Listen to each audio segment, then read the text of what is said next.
오늘 저는 여러분과 함께 신앙의 성장 과정이라는 제목으로 은혜를 나누고자 합니다. 살아있는 모든 것은 성장하고 장성하고 열매를 맺습니다. 신앙도 살아있는 신앙은 반드시 성장합니다. 만일 신앙이 예수 믿고 난 다음에 장성하지 않는다면 그는 죽은 신앙이든지 안 그러면 화석화된 신앙인 것입니다. 그러므로 저는 오늘 우리 신앙이 성장하기 위해서 반드시 우리가 밟아야 될 단계를 여러분에게 말씀해 드리고자 합니다. 이 단계를 밟지 않고는 어떠한 사람의 신앙도 결코 성장할 수가 없는 것입니다. 그러면 우리가 신앙에 성장하기 위해서 어떠한 단계를 밟아야 될까요? 첫째로 신앙 성장은 반드시 자아가 깨어지는 과정을 통과해야 되는 것입니다. 아담과 하와의 자녀들은 태어날 때부터 벌써 조상의 죄를 이어받아 이기주의적이고 인본주의며 탐욕의 노예가 되어서 태어나는 것입니다. 하나님께서는 이 이기주의고 인본주의적이며 탐욕의 종이 된 사람과 더불어서 결코 역사할 수 없습니다. 이렇기 때문에 하나님께서 우리 예수를 믿기 전에도 그렇거니와 믿고 난 다음에도 우리의 생애 속에 사자처럼 달려들어 우리의 이기주의를 깨뜨리고 탐욕을 파괴하고 하나님 중심의 삶으로 돌아오는 역사를 반드시 베푸시는 것입니다. 사람이 깨어지지 아니하고는 하나님과 결코 동행할 수가 없습니다. 그렇기 때문에 역대 하나님께서 사용한 주의 위정한 믿음의 사람들은 반드시 쓰디쓴 깨어지는 체험을 한 사람들인 것입니다. 오늘날 또 예수 믿는 사람들은 하나님께서 모두 다 그 손에 드시고 크게 쓸 사람은 크게 깨뜨리시고 적게 쓸 사람은 적게 깨뜨려서 인본주의에서 신본주의로 이기주의에서 하나님을 사랑하는 것으로 변화시켜 놓고 난 다음에 하나님과 동행하게 해주시는 것입니다. 성경의 대표적인 인물을 보면 요셉을 볼 수가 있습니다. 요셉은 야곱의 12자녀 중에서 11째 자녀인 것입니다. 원래 신앙심이 두터웠었습니다. 다른 형들은 별로 하나님 말씀을 좋아하지 아니하고 또 하나님께 예배드리기를 기뻐하지 않았지만 요셉은 하나님 말씀 듣기를 좋아하고 하나님께 가까이 있었습니다. 그러므로 하나님께서 요셉의 일생에 관해서 계시하여 주셨습니다. 하루는 꿈을 꾸는데 형들과 함께 나가서 밭에서 밀단을 묶어서 세웠는데 자기 밀단이 가운데 서고 11밀단이 자기 밀단을 향해서 절을 하는 것을 보았었습니다. 또 한 번은 꿈을 꾸었는데 밤에 하늘을 쳐다보니 해와 달과 11별이 서서 자기에게 절하는 모습을 보았었습니다. 이것은 하나님께서 요셉의 생에 어떠한 일을 이루고 계셨던 것을 계시해서 주신 것입니다. 그러나 요셉은 아직까지도 이기주의적이고 인본주의적이며 욕심이 있었습니다. 그것을 자기 마음속에 감추어 놓았으면 좋아할 것인데 아버지와 형제들에게 식사할 때 이것을 자랑했었습니다. 그 결과로 형제들이 마음속에 독한 시기를 가지게 된 것입니다. 그리고 그 동생 요셉을 미워한 것입니다. 한 번은 형들이 다 나가서 목축을 하고 있는데 아버지께서 음식을 주시면서 형들의 안부를 물어오고 이 음식을 갖다 주라고 하셨습니다. 아버지는 요셉을 사랑해서 색동옷을 입혔는데 그 옷을 입고 음식을 가지고 형들의 목축 현장에 가니까 형들이 당장 보고 저 꿈꾸는 자가 온다. 저 꿈쟁이를 우리가 죽여버려서 꿈이 어떻게 되는가 보자. 요셉이 가까이 오자 형들이 달려가서 그 음식을 빼앗고 옷을 벗겨서 찢어버리고 알몸된 요셉을 마른 우물에 던져 넣어버렸었습니다. 캄캄한 우물 밑바닥에서 그는 형들이여 나를 살려달라고 고함쳐도 형들이 아랑곳하지 않으셨습니다. 형들이 점심을 먹고 있는데 마침 아라비아 대상이 지나가는 줄 그 중에 한 사람 형이 말하기를 우리 요셉을 저렇게 죽이지 말고 끌어내어서 아라비아 대상에게 팔아먹자. 종으로 끌려가 버리면 자기 꿈이 이루어지지 아니할 것이라고 했었습니다. 그 말에 동의를 하고 요셉을 끌어올려서 아라비아 대상에게 돈을 받고 팔아버렸었습니다. 아라비아 대상은 마침 애굽에 향료를 팔려가는 길이라 데려가서 애굽의 바로 왕의 지휘대장인 보디발에게 종으로 팔아버리고 말한 것입니다. 그 당시에 종이란 것은 짐승만 못했었습니다.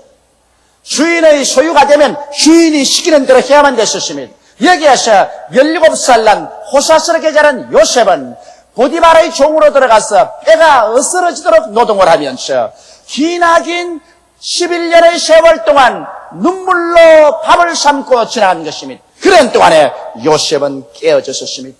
이제는 자기 중심의 생활도 깨어지고 고집도 깨어졌었습니다. 인본주의도 깨어졌었습니다. 사나 죽으나 하나님께 의지하고 하나님을 바라는 신앙이 그 마음속에 자라기 시작한 것입니다.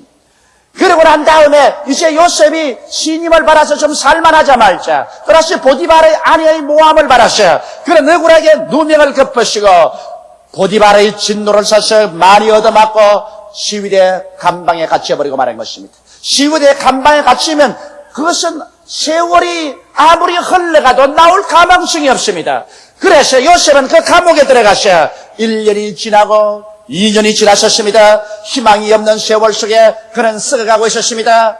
그러는 동안에 하나님께서 역사하셔서 요셉이 깨어져서 살든지 죽든지 흥하든지 망하든지 승하든지 쇠하든지 주님 중심으로 서게 변화가 되자 하나님께서는 요셉을 끌어내어서 애굽의 국무총리로 만들어버리고 말한 것입니다. 이러므로 하나님께서는 어떠한 사람도 사용한 사람은 그 사람이 윤리와 도덕적으로 아무리 깨끗하게 살았다고 할지라도 그 인격적으로 깨어져야만 할 수 있는 것입니다. 이렇기 때문에 주님께서는 우리에게 달라들어서 마치 사자와 같이 우리들을 깨뜨리시는 것입니다. 이러므로 깨뜨림을 받지 아니한 사람치고 하나님께서 사용하는 사람은 없습니다. 예수를 구주로 믿은 사람들은 모두 다 여러분의 신앙 과정에서 반드시 시험과 환난을 통하며 혹은 물을 통하고 불을 통하면서 여러분의 고집이 깨어지고 인본주의가 깨어지고 탐욕이 깨어지고 하나님 중심으로서는 신앙생활로 들어가는 훈련을 받게 된다는 것을 여러분 마음속에 알게 되시기를 주의 이름으로 축원합니다. 둘째로 우리가 마음이 깨어지면은 그 다음 하나님께 대한 무조건적 신앙을 얻을 수가 있게 되는 것입니다. 깨어지지 않은 사람은 하나님 앞에 말이 많습니다. 신앙을 간믿은 사람들은 환경 가운데 여러 가지 어려운 일이 다가오면 하나님 이것은 왜 이렇습니까? 저것은 왜 이렇습니까? 잔소리가 많고 불평이 많고 하나님께 주문도 많고 부탁도 많습니다. 그러나 깨어진 사람은 하나님 앞에서 말이 없습니다. 깨어진 사람은 하나님의 절대 주권을 합니다. 하나님의 위대성을 합니다. 하나님을 두려워할 줄 압니다. 그래서 하나님 앞에 엎드려서 하나님이여 흥하든지 망하든지 승하든지 쇠하든지 살든지 죽든지 아버지 뜻대로 하시옵소서. 절대로 아버지만 믿습니다. 하나님 말씀이면 무엇이든지 믿고 실천합니다. 이와 같은 절대 신앙이 생겨나게 되는 것입니다. 깨어진 사람은 하나님의 말씀을 가지고서 왈가왈부하지 않습니다. 여러분 아브라함이 바로 그와 같은 사람입니다.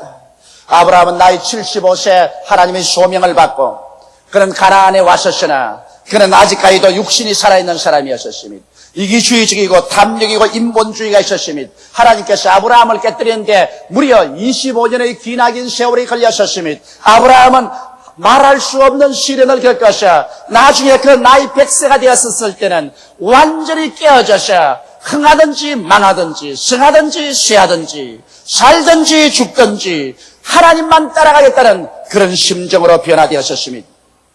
여러분 아브라함이 세후에 하나님의 명령을 듣고서 100살에 낳은 이삭을 제물로 드린 것을 생각해 보십시오. 난 최근에 신한 영화사에서 천지창조라는 새로운 영화를 도입해서 저를 보고 와서 기도해주고 한번 시사를 해라고 해서 갔습니다.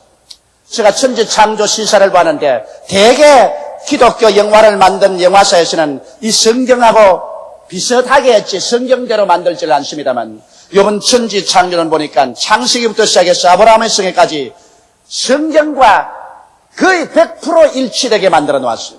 굉장히 제가 감격을 느꼈었습니다. 제가 본 영화 중에서는 아마 이 천지창조가 가장 성서적으로 좋은 영화가 아니었는가 생각했는데 제가 좀처럼 울지 않은 사람입니다. 우리 최하실 목사님이 늘 말씀하기를 조 목사가 눈에 눈물만 흘리면 수많은 청중을 울리겠는데 그만 눈물 하나 없어가지고서 언제나 집회 가면 맹숭맹숭하다고 탄식을 하셨습니다. 그런데 내가 요번에 너무 많이 울어가지고서 옆에 있는 분이 미안해서 못 견디겠어요. 자꾸 눈물이 나는데 그 왜 내가 울었냐면 그게 아브라함이 요셉 그 아들 이삭을 제물로 드리는 장면이 나오는데 하나님께서 아브라함아 부르십니다. 내 외아들 내 사랑하는 독자를 모리아산에 데려가서 제물로 드리라. 아브라함이 그 하나님 말씀을 듣고 그런 바위를 치고 몸부림치면서 하나님 이럴 수가 있습니까? 하나님의 백세에 준 아들을 내 손으로 죽여서 제물로 드리라니 이럴 수가 있습니까? 나는 그게 가슴이 찡했었습니다. 여러분, 아버지가 되면 누구든지 자기 자식하고 비유해 보는 거예요. 하나님께서 날 보고 내 세 아들 중에 한 사람을 데려다가 내 손으로 죽여서 제물로 드리라면 난 달아났지. 도저히 자신이 없습니다. 나는 아브라함의 그 심정을 그 천지 창조에서 내가 뼈저리게 볼 수, 28년을 제가 성경을 설교했건만은 실제로 그 장면을 보는 것보다는 더 감격적일 수가 없어. 그런 몸부림을 치고 고민을 하다가 하나님께 순종하기로 작정을 하고 엄마에게 인사하고 오라니까. 엄마, 나 아버지 따라 모리아산에 가서 제사를 드리고 오겠다니까 어머니가 내가 너를 낳기 위해서 90년을 기다렸는데 내가 너를 버리고 어떻게 사느냐. 그러나 아버지 따라가겠다. 그 장면을 볼 때 아버지는 그 아들을 죽이러 가는데 얼마나 가슴이 쓰리겠습니까? 사흘길을 그래서 모리아산에 올라가서 나무단을 쌓아놓고 그 아들을 품에 아들이 끼어 안기는데 아버지는 허리띠를 풀어서 그 손을 묶고 몸을 묶어가지고서 그 아들을 제단에 였는데 그 아버지의 얼굴을 보니까 말이 아니야. 창백하고 이그러질 대로 이그러지고 그래서 그 아들을 제단에 얹어놓고 나무에 불을 붙여 불이 타오르는데 그런 칼을 들어가지고서 그 아들을 치려고 합니다. 나는 거기에서 아브라함은 진실로 믿음의 조상이 되고도 남았다고 생각합니다. 내 같으면 못 쳐요. 그 칼을 들어가 내 가슴을 쳐버렸지. 그 자기 자식 눈을 금박금박하고 쳐다보고 있는 그 자식을 어떻게 칼로 칩니까? 그러면서 그 이삭이 묶여서 칼로 내리치려는 아버지를 살펴보고 아버지, 하나님이 명령하시면 이런 것까지라도 순종해야 되나요? 그래, 하나님이 명령하시면 이것이라도 순종해야 된다. 내가 입담이 없어서 그렇지 내가 입담만 했으면 오늘 여러분 다 울었을게요. 지금 정말 내가 많이 울었어요. 내가 부정과 하나님께 대한 순종, 이 갈림길에서 절대로 하나님께 순종하겠다는 그 장면을 보고 마음에 깊은 감동을 느꼈었습니다. 내가 우리 집사람 보고서 우리 애들 반드시 그 천지 창조는 구경을 시켜라. 성경을 안 읽더라도 그 마음의 깊은 감격과 하나님께 순종을 한번 가르쳐야 된다. 제가 그런 말을 했었습니다. 여러분, 일단 우리가 진실로 깨어진 사람이면 아브라함과 같이 하나님께서 말씀하시면 질문을 하지 말아야만 되는 것입니다. 하나님 말씀하시면 목숨을 바쳐서 순종해야 돼요. 아멘입니까? 그런데 내가 우리 교회 성도들 보면은 글쎄 자식을 바치는 것은 고사하고라도 50만 성도 가운데 하나님께 11조를 드리는 성도가 3만 명밖에 안 됩니다. 뭘 아멘은 무슨 아멘이요? 아브라함은 자식도 드렸는데 11조도 드리지 아니하면서 그 손 들어서 아버지여 축복하여 주옵소서. 하나님이 축복을 해 주시려도 기가 차서 할 수가 없을 것입니다. 왜? 이기주의고 탐욕이 꽉 들어찼으니까 내 물질인 것이 내 마음도 있다고 했는데 물질 중 11조조차도 하나님께 드리지 않으면서 무슨 믿음의 사람이라고 말할 수가 있겠냐는 것입니다. 과연 아브라함은 믿음의 조상이 될 만한 것입니다. 그렇기 때문에 아브라함을 보고 하나님께서 내가 내게 복주고 복주며 너를 번창케 하고 번창케 하려고 약속하신 것입니다. 이러므로 여러분 우리가 신앙이 성장하는 과정에서는 우리가 깨어져서 하나님의 명령이면 두말하지 아니하고 변명하지 아니하고 논쟁하지 아니하고 전폭적으로 순종하는 믿는 이러한 사람이 되어야만 되는 것입니다. 요셉은 바로 그런 사람이었습니다. 요셉은 13년 동안 그 쓰라린 고통 속에 원한에 사무쳐야 할 것인데 요셉은 형들이 자기의 도움을 청하러 왔을 때 뭐라고 말했습니까? 창세기 50장 20절에 당신들은 나를 해하리 하였으나 하나님은 그것을 선으로 바꾸사 오늘과 같이 만민의 생명을 구원하게 하시려 하셨나이다. 오히려 그런 원한 대신에 하나님께서는 그를 통해서 오늘 하나님께서 만민을 구원하는 일을 하도록 섭리하셨으므로 형들은 두려워 말라고 위로하는 자리에 들은 것입니다. 이와 같은 절대적인 신앙, 이것이 우리가 신앙이 성장하고 자라나며 반드시 따라오는 것입니다. 셋째로, 여러분, 우리의 신앙이 성장하기 위해서는 용서가 있어야 되는 것입니다. 인간은 마음속에 미움을 가지고 있으면 신앙 인격은 절대로 성장하지 않습니다. 모든 만물은 서로 용서합니다. 전화가 나서 산천 초목이 다 타버리고만 남아도 이듬해 봄이 되면 다시 이름 모를 풀이 솟아나고 꽃이 그 황폐한 산과 들을 덮어서 치료해주고 마는 것입니다. 오늘 우리 마음에 상처를 입어서도 세월이 흘러가면 마음의 상처가 아물어지고 다시 평정을 얻게 되는 것입니다. 자연은 치료하는 자비를 베풀어주는 것입니다. 이와 같이 여러분, 우리도 우리의 개인 생활, 가정, 부부 간에, 부모 자식 간에, 이웃 간에, 사회와 국가 간에 용서해 주는 것을 배워야 되는 것입니다. 용서를 배우지 못하면 결코 인격적으로 성장하지 못하고 발전하지 못합니다. 요셉은 용서하는 사람이었습니다. 여러분 한번 생각해 보십시오. 형들이 자기를 팔아서 11년의 종살이, 2년의 감옥살이에 그 잔뼈가 다 굵어지고 눈물로 나를 새고 간장이 녹아지는 고통 속에 지난 13년의 세월인데, 이렇게 한 형들이 그 가족들과 데리고 와서 자기에게 살려달라고 할 때 여러분 그 마음속에 원한의 칼을 뽑지 않겠습니까? 그러나 요셉은 신앙이 성장한 사람인 것입니다. 성경에 보면 창세기 50장 15절로 17절에 요셉의 형들이 그 아비가 죽었음을 보고 말하되, 요셉이 혹시 우리를 미워하여 우리가 그에게 행한 모든 악을 다 갚지 아니할까 하고 요셉에게 말을 전하여 가로되, 당신의 아버지가 돌아가시기 전에 명하여 이르시기를 너희는 이같이 요셉에게 이르라. 내 형들이 내게 악을 행하였을지라도 이제 바라건대 그 허물과 죄를 용서하라 하셨다 하라 하셨나니 당신의 아버지의 하나님의 종들의 죄를 이제 용서하소서 하며 요셉이 그 말을 들을 때 울었더라. 요셉이 얼굴을 붉히고 분노하지 않냐고. 그는 형들을 불쌍히 여겼었어. 그 마음속에 눈물을 흘리고 통곡을 했다. 그리고 형들을 용서했다. 요셉의 그 용서는 우리가 과히 구감으로 삼고도 남음이 있습니다.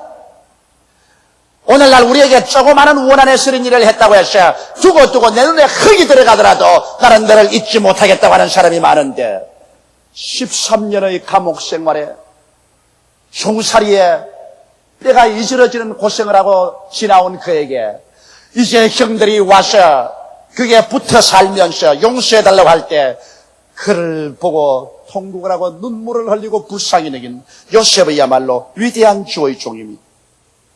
저는 오늘 공개적으로 여러분에게 한 사람 용서해 줄 사람이 있습니다. 여러분 아시다시피 1981년 조용기 그는 과연 이단인가라는 처참한 책을 지어서 그로 말미암아 교단의 문제를 일으켜 제가 결국 교단을 탈퇴해 나오게 하고, 그 다음에 기독교 장로교 통합책의 맹렬한 공격을 받아서 우리 교회가 지나온 그 폭풍과 시련은 말로形容할 수 없습니다. 나는 그 기간 동안에 당한 마음의 고통과 괴로움이 하늘에 사무쳤습니다. 주야로 하나님께 눈물을 머금고 기도를 하고, 하나님이여 이 억울한 사정을 주님께서 들어주시옵소서 기도를 했습니다. 하나님은 한동안 저의 기도를 들어주지 않은 것 같지만은 얼마 전에 여기에 제게 편지 한 통이 날라왔었습니다. 이것은 바로 조용기 그는 과연 이단인가라는 책을 지어서 저를 파멸로 이끌려고 하던 김덕환 전도사에게 쏜 편지입니다. 조용기 목사님께 드립니다. 먼저 이 글을 쓸 수 있도록 제 마음을 사로잡아 주시고 회개하는 마음을 주신 하나님 아버지께 감사와 찬양을 드립니다. 몇 년 전부터 조 목사님께 용서를 구하는 글을 드리려고 누차 마음먹었습니다만 직접 배웠고 무릎 꿇고 잘못을 빌어도 씻지 못할 죄인데 어찌 한 장의 편지로 목사님께 용서를 빌 수 있겠는가라는 부정적인 사고방식에 차일피일 미뤘으나 시간이 흐를수록 가슴이 답답하고 기도도 나오지 않고 목사님의 인자하게 웃으시는 얼굴만 떠올라 더 이상 견딜 수가 없어 이렇게 글을 올립니다. 편지를 쓰는 이 순간에도 스승을 욕되게 한 죄 어찌 사함받을 수 있을까 하는 생각 때문에 두려움뿐입니다. 돌이켜보면 1981년 10월 불의한 제가 비판서를 쓴 것은 설해문척 교권주의자인 조명록 목사의 사주에 의한 것이었음을 고백합니다. 더구나 책자를 통해 세계 선교회 사상 경이적인 50만 성도의 교세를 이루간 여의도 순복음교회와 보수의 세계 선교를 주도하는 조 목사님께 타격과 상처를 주고 교계에서 완전히 매장시키려는 목적하에 쓰여졌으니 내용이 허위 사실, 과장, 조작된 것이기에 역사의 하나님 앞에 그리고 선의의 피해를 당하신 조 목사님께 천추에 씻지 못할 죄를 범하게 된 것입니다. 비판서 출간 이후 저는 양심의 가책을 견디다 못해 전국 각지를 정처 없이 방황하기도 했고 잠 못 이루는 밤이 많았으며 일상생활에서는 우울 증세에 시달리기도 했습니다. 더구나 1983년 9월 말경 통합적 총회 소장파 목사들이 저희 집에 찾아와서 모든 것을 책임질 테니 제2탄을 쓰라고 유혹의 손길을 뻗쳐왔을 때 저는 교권주의자들의 비신앙과 비양심을 깨닫게 되었기에 유혹에 넘어가기 전에 속히 조 목사님을 뵙고 용서를 빌고 평안한 마음으로 하늘을 우러러 부끄럼 없이 살고 싶었기에 조 목사님께 위로의 전보를 보냈던 것입니다. 더욱 제 양심을 가책케 한 것은 조 목사님께서 이 불의한 저에게 강단에서 용서의 기도를 드리시는 것을 보고 크게 잘못을 깨닫고 회개의 마음을 갖게 된 것입니다. 그러나 남의 사주에 놀아나 목사님의 명예를 훼손한 제가 어찌 구원의 반열에 들 수 있겠습니까? 어찌 목사님께 용서를 받을 수 있겠습니까마는 죄가를 고백하고 앞으로는 닥쳐올 어떠한 벌이라도 달게 받겠다는 각오로 용기를 내어 이 글을 올립니다. 이렇게 두서없이 죄가를 틀어놓고 나니 이제는 저를 억누르던 사탄의 권세에서 해방된 듯합니다. 이제 악몽에 시달리지도 않고 우울증도 사라질 것 같습니다. 시간이 주어진다면 조 목사님께 특히 눈물의 기도를 드리시는 김성애 사모님과 가족들에게 무릎을 꿇고 사죄하고 싶습니다. 목사님 철부지가 저지른 죄의원이 너그러운 마음으로 용서를 빕니다. 1986년 3월 6일 불의한 제자 김대환 드립니다. 여러분, 세월이 변화를 가져오고 여러분의 기도가 변화를 가져왔습니다. 이야말로 우리가 얼마나 눈물과 고통을 당했었습니까? 한 사람이 우리 교회와 저를 파멸시키려고 거짓으로 조작한 책으로 말미암아 얼마나 사회적인 무리를 일으켰었습니까? 그러나 우리가 참고 기다리고 하나님께 기도한 결과에 그 본인이 성령으로 감동되어서 오늘날 용서해달라는 편지를 보내왔었을 때 하나님의 은혜에 감격하지 아니할 수가 없고 또 저희들도 용서해 주지 아니할 수가 없습니다. 이러므로 저는 공개적으로 김덕환 전도사를 용서합니다. 여러분도 용서해 주시면 아멘 하십시다. 할렐루야. 사람이 회개하는 데는 용기가 필요합니다. 그리고 용서하는 데도 용기가 필요한 것입니다. 그러나 하나님께서 요셉 같은 사람도 용서할 수 있는 마음을 주셨는데 우리도 한 3, 4년 동안 당한 그 눈물의 고통에서 이제는 해방을 얻고 어깨를 펴고 용서하고 모든 수치와 곤욕에서 벗어나서 활리게 치고 걸어갈 수 있게 된 것을 하나님께 감사해 마지 않습니다. 넷째로 여러분, 우리 신앙의 성장이 위해서는 사랑의 실천이 반드시 필요한 것입니다. 일반인의 사랑이라는 것은 자기를 사랑하고 돌보아주는 일을 사랑하고 자기를 미워하는 자를 미워하는 것이 일반적인 사람의 태도인 것입니다. 그러나 하나님 앞에 깨어지고 장성한 사람이란 자기를 미워하는 사람을 사랑하고 원수를 위해서 기도해 줄 수 있는 사람이 되어야 비로소 깨어진 사람인 것입니다. 하나님께서는 내 원수가 줄이거든 먹이고 목마르거든 마시오라. 악으로서 악을 갚지 말고 선으로 악을 이기라고 말씀하고 있는 것입니다. 이러기 때문에 깨어진 자의 사랑이란 자기를 미워하는 자를 사랑하고 원수를 위하여 기도하는 것입니다. 여러분, 요셉이 그 형들에게 한 말을 한번 들어보십시오. 창세기 50장 21절에 당신들은 두려워 마소서 내가 당신들과 당신들의 자녀를 기르리이다 하고 그들을 강력한 말로 위로하였더라. 자기를 죽이려고 한 사람들을 위로해서 말하기를 당신들을 기르고 내가 당신들 자녀들을 길러주겠다. 그러므로 두려워 말라.